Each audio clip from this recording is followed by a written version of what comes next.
বিয়ে বাড়ির শাহী পুডিং অধিকাংশ মানুষই জানে না এমন মজার শাহী পুডিং তৈরি করা যায় মাত্র দুটি উপকরণ দিয়েই।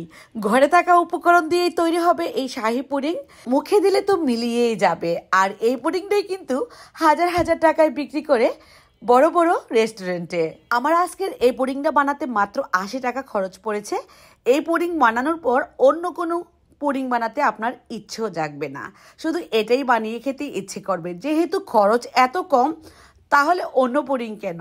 এই পুডিংটাই কিন্তু বানিয়ে আপনারা চটজলদি অতিথির সামনে দিতে পারবেন। আর নতুন নতুন অতিথিরা খেয়ে তো অবাক হয়ে যাবে। চলুন দেখে নেই ঝটপট মূল রেসিপিটা। আজকের এই পুডিং বানানোর জন্য আমি এখানে 1/2 লিটারের চেয়েও একটু বেশি দুধ নিয়েছি। এই দুধের মধ্যে 1 কাপ পরিমাণ চিনি, আরও দিয়ে দিচ্ছি 1 কাপ পরিমাণ কর্নফ্লাওয়ার। এখানে দুধ, চিনি আর কর্নফ্লাওয়ার মিলিয়ে আমার ৮০ টাকার মতো খরচও পড়েনি এখনও। এখন কর্নফ্লাওয়ারটাকে খুব ভালোভাবে মিশিয়ে ফেলবো যাতে করে কোনো রকম লাম্পস না থাকে। কর্নফ্লাওয়ারটা মেশানোর পর চুলাটা অন করে দিব। এখন অবধি কিন্তু চুলা অন করিনি। অবশ্যই চুলার আঁচটাকে বন্ধ রেখেই কর্নফ্লাওয়ারটা মিশিয়ে তারপর চুলার আঁচটাকে ধরিয়ে দিলাম। এরপর দিয়ে দিচ্ছি আমি এখানে বাটার। 2 টেবিল চামচ পরিমাণ বাটার ব্যবহার করছি। এটা অপশনাল, দিলেও হবে, না দিলেও চলবে। এখন শুধু অনবরত নাড়তে থাকবো। নাড়তে নাড়তে দেখবে যে একটা সময় অনেকটা ঘন হয়ে আসছে। একদমই মসৃণ একটা পুডিংয়ের ব্যাটার তৈরি হয়ে গেল। বুদবুদ অনেকটা বড় বড় বলক উঠতে শুরু করবে। ঠিক এই পর্যায়ে চুলাটাকে অফ করে দিব। অলমোস্ট কিন্তু আমাদের পুডিংয়ের জন্য এটা তৈরি হয়ে গেল। এখানে যদি চান আপনারা কিন্তু গুঁড়া দুধও ব্যবহার করতে পারেন আরও বেশি টেস্টির জন্য।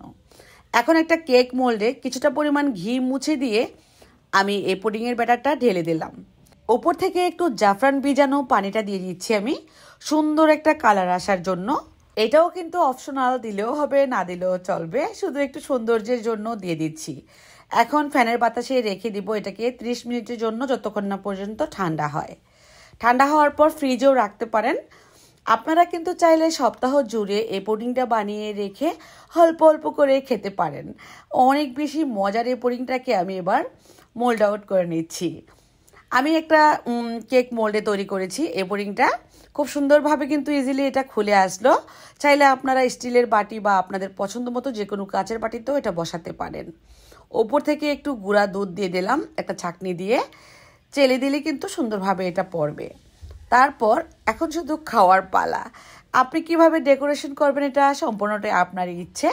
যেভাবে ইচ্ছে ঠিক সেভাবে করেই আপনারা এটাকে সার্ভ করে নিতে পারেন।